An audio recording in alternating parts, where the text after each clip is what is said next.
శ్రీమాత్రే నమ. జయ గురు దత్తాత్రేయ నమ.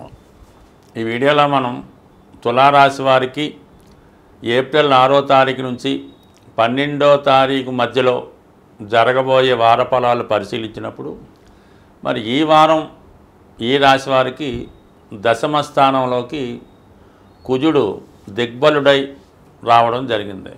అంటే ఒక విధంగా ఈ రాశి వారికి కుజుని యొక్క బలం పెరిగినట్టే.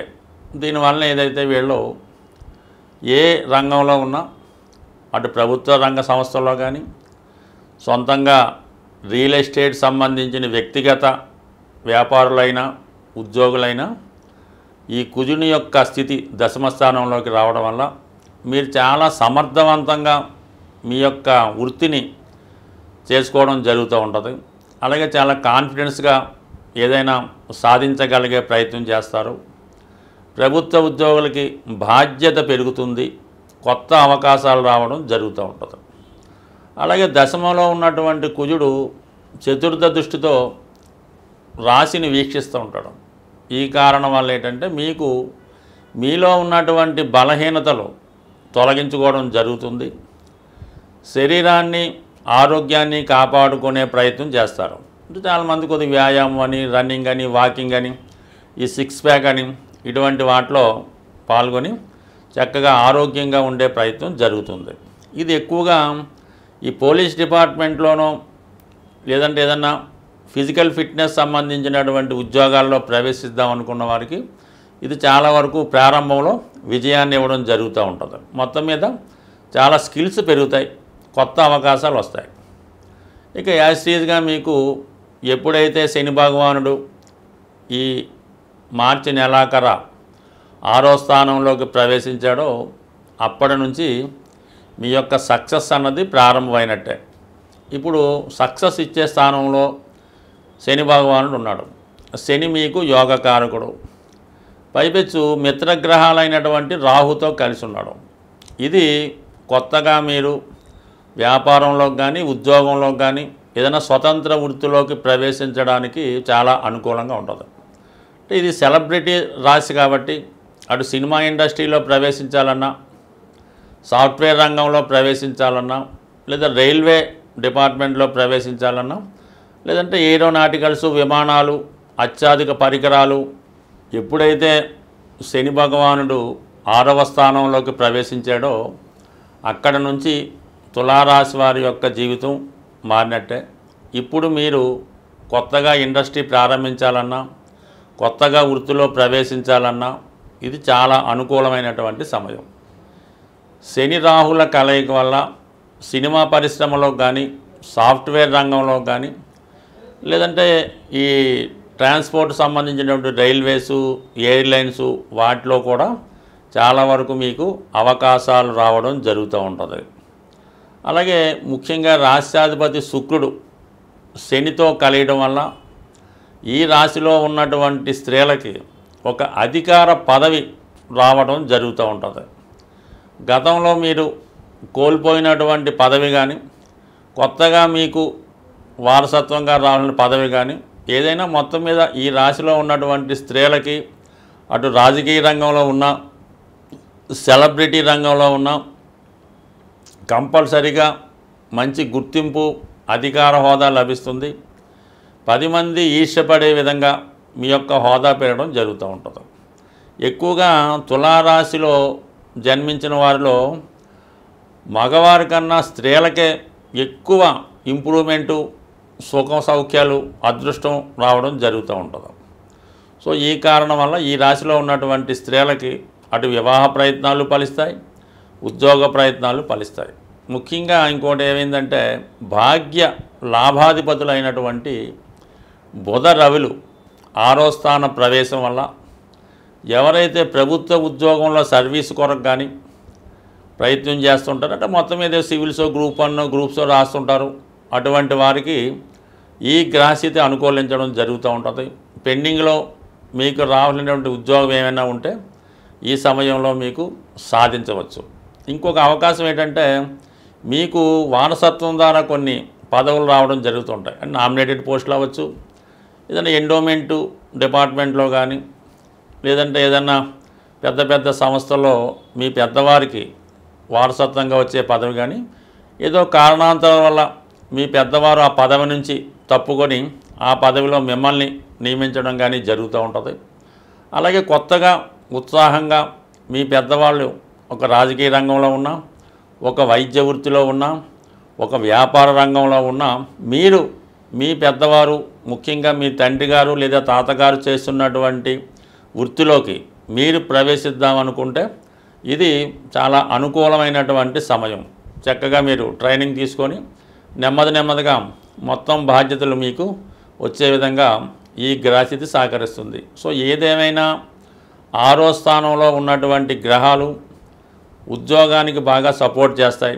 వ్యక్తిగతంగా వారి యొక్క సామర్థ్యాన్ని పెంచుకోవడానికి పనిచేస్తాయి. అంటే మనం ప్రతిదాన్ని వ్యాపారం అనుకుంటూకూడదు.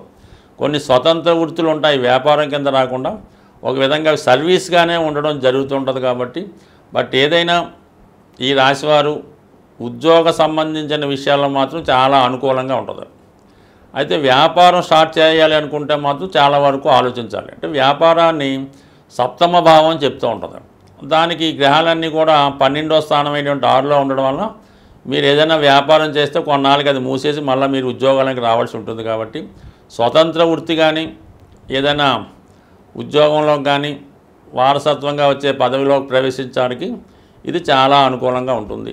వివాహ ప్రయత్నాలు చేస్తున్న వాళ్ళు మాత్రం కొన్నాళ్ళ పాటు ఇబ్బంది పడవలసి ఉంటుంది. అది జాగ్రత్తగా ఆలోచించుకొని మిగతా విషయాలు ఏంటంటే కేతు 12వ స్థానంలో ఉండడం వల్ల ఇతరుల మాటలు నమ్మి రాంగ్ డైరెక్షన్ వల్ల నష్టపోయే అవకాశం ఉంది. కాబట్టి ఏదో అద్భుతం జరుగుతుంది, కొంత లంచం ఇస్తాను, ఈ పూజ చేస్తాను, ఈ తాయితీ కడితేనో మీకు అదృష్టం కలిసి వస్తుందని మాత్రం అటువంటి మాటలు మాత్రం మీరు నమ్మకండి. సాధారణంగా ఇప్పుడు ఈ ఏప్రిల్ 6 మనకి శ్రీరామనవమితో ప్రారంభమైంది. ఏప్రిల్ 12 పౌర్ణమితో ఎండ్ అవుతుంది. అంటే శ్రీరామనవమి 2 కార్యక్రమాలకి మన ద్వాదశ రాశుల వారికి అనుకూలత ఉంటుంది. ఎవరైతే ఈ శ్రీరామనవమి అది కళ్యాణం జరుగుతుంది, ఫర్ ది సేమ్ టైం పట్టాభిషేకం కూడా చేస్తారు. దానివల్ల ఏమైందంటే నిరుద్యోగులు ఉద్యోగం కొరకు ఎదురు చూస్తున్న వారికి ఈ శ్రీరామ కళ్యాణ కార్యక్రమంలో పాల్గొంటే కంపల్సరిగా ఉద్యోగం లభిస్తుంది. అది ఎంతదైనా వాళ్ళ అర్హతను బట్టి లభిస్తుంది. ఇంకోటి ఏంటంటే కళ్యాణం కావాలన్నటువంటి అబ్బాయిలకు కానీ అమ్మాయిలకు కానీ ఆ శ్రీరామనవమి అంటే మీరు భద్రాచలంలోనే కాదు, ఎక్కడ ఏ పందిరిలో ఏ దేవస్థానంలో కళ్యాణం చేస్తున్నా అందులో పాల్గొని ఆ తలంబ్రాలు మీ తల మీద పడేలా చూసుకోండి. లేదంటే కొన్ని తలంబ్రాలు సేకరించి ఇంటికి వచ్చిన తర్వాత ఎవరికైతే పెళ్ళి కావలసి ఉందో వాళ్ళు తల మీద కొన్ని తలంబ్రాలు జల్లడం వల్ల నమ్మకంగా 100% వివాహం జరుగుతుంది, అటు ఉద్యోగం కూడా లభిస్తుంది. అందుకనే ఏదైనా ఒక శుభకార్యం పెళ్ళి దేవుడి కళ్యాణం తర్వాత చేయడానికి సుమారుగా ఒక 6 నెలలు బట్టి ఎదురు చూస్తుంటారు.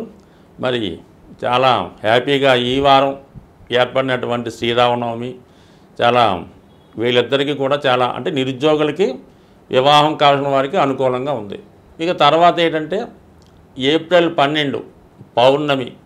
అంటే ఈ చైత్ర మాసంలో వచ్చినటువంటి పౌర్ణమి చాలా అమ్మవారికి చాలా ఇష్టమైనది. కాబట్టి ఎవరైతే చాలా ఆర్థిక ఇబ్బందులు పడుతున్నారో వారు ఈ పౌర్ణమి రోజు అంటే మీ కుటుంబంలో అందరూ సమిష్టిగా ఒక మాట మీద నిలబడి పాయసం తయారు చేయించాలన్నమాట. చక్కగా కొత్త బియ్యంతో మరి పాలతో పాయసం తయారు చేసి అది దేవాలయం దగ్గర ఉన్నటువంటి భక్తులు కావచ్చు, లేదంటే మీ గృహంలో ఉన్నటువంటి భక్తులు కావచ్చు, మీ బంధువులకు కావచ్చు, కంపల్సరీగా పాయసాన్ని చక్కగా వాళ్ళు కడుపు నిండా తినేలాగా పెట్టడం చేయండి. అదే రోజు సాయంకాలం అప్పటిదాకా నియమంగా ఉండి ఈ లలితా సహస్రనామాన్ని పారాయణ చేస్తూ చంద్రబింబంలో అమ్మవారిని ఊహించుకొని మీరు చదవాలన్నమాట. విన్నా పర్లేదు, జాగ్రత్తగా కంపల్సరీగా ఈ 2 చేసి చూడండి.